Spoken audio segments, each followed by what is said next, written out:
السلام علیکم ورحمۃ اللہ وبرکاتہ۔ محترم ناظرین، امید ہے آپ خیریت سے ہوں گے۔ اللہ پاک تمام امت محمدیہ پر اپنی رحمت فرمائے۔ محترم ناظرین، میں آپ کا طبیب حکیم محمد اسرار ایک نئی ویڈیو کے ساتھ، ایک نئے ٹاپک کے ساتھ آپ کی خدمت میں حاضر ہوں۔ آج کا جو ہمارا موضوع ہے وہ ہے کھانسی۔ اس میں تمام بچے، بوڑھے اور نوجوان جو ہیں وہ اس میں مبتلا ہو جاتے ہیں۔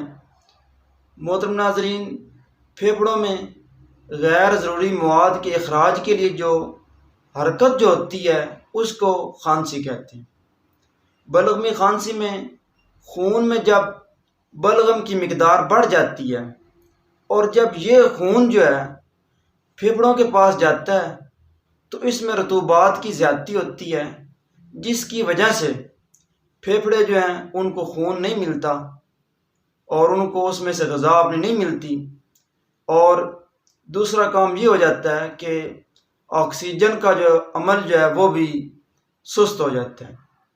بلغمی کھانسی والے مریض جو ہوتے ہیں ان کے جسم ٹھنڈا ہوتا ہے اور بار بار پیشاب آتا ہے، سستی، کاہلی، تھکاوٹ جیسی علامات ہوتی ہیں، اور پھیپھڑے جو ہیں پھر اس فالتو جو رطوبات جو ہوتی ہیں، بلغم جو ہوتی ہے، اس کو خارج کرنے کی کوشش کرنے لگتے ہیں، اور جب مریض کھانستا ہے تو کھانسی کے ساتھ ساتھ بلغم جو ہے وہ بھی خارج ہونی شروع ہو جاتی ہے۔ جب زیادہ کھانسی ہوتی ہے، شدت اختیار کرتی ہے، تو کھانسی کے ساتھ قے بھی ہوتی ہے جس میں بلغم کی کافی مقدار خارج ہوتی ہے۔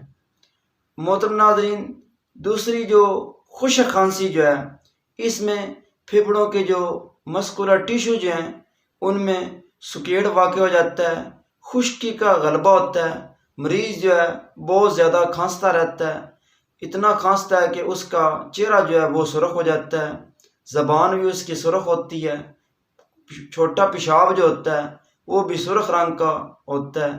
محترم ناظرین، یہ جو کھانسی جو ہے اس کے لیے میں ایک مجرب نسخہ پیش کر رہا ہوں، جس کے استعمال کرنے سے انشاءاللہ تعالی پہلی خوراک سے ہی آپ کو فائدہ ہوگا۔ نسخہ سن لیں۔ دار چینی، تخم پیاز، کاکڑا سنگی۔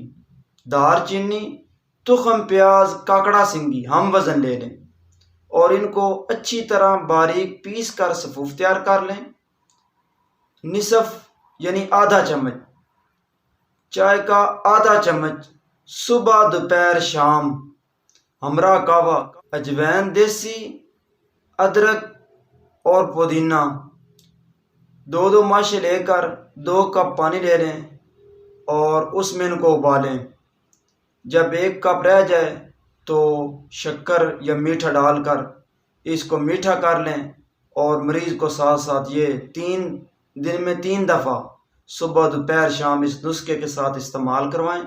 انشاءاللہ تعالی پرانی سے پرانی کھانسی ہوگی وہ انشاءاللہ تعالی اس نسخے کے استعمال کروانے سے ہمیشہ کے لیے ٹھیک ہو جائے گی۔ کالی کھانسی جو ہے وہ بھی اس نسخے سے ٹھیک ہو جاتی ہے۔ مریض کو ٹھنڈی چیزیں جو ہیں ان سے پرہیز کروائیں، مثال کے طور پر دودھ، دہی، کسٹرڈ سیویاں، کھیر، گجریلا وغیرہ، اور کولڈ ڈرنکس جو ہیں ان کا استعمال نہ کرنے دیں، اور ٹھنڈی چیزیں ان سے مکمل پرہیز کروائیں، ٹھنڈے ماحول سے پرہیز کروائیں اور گرم چیزیں استعمال کروائیں۔ السلام علیکم ورحمۃ اللہ وبرکاتہ۔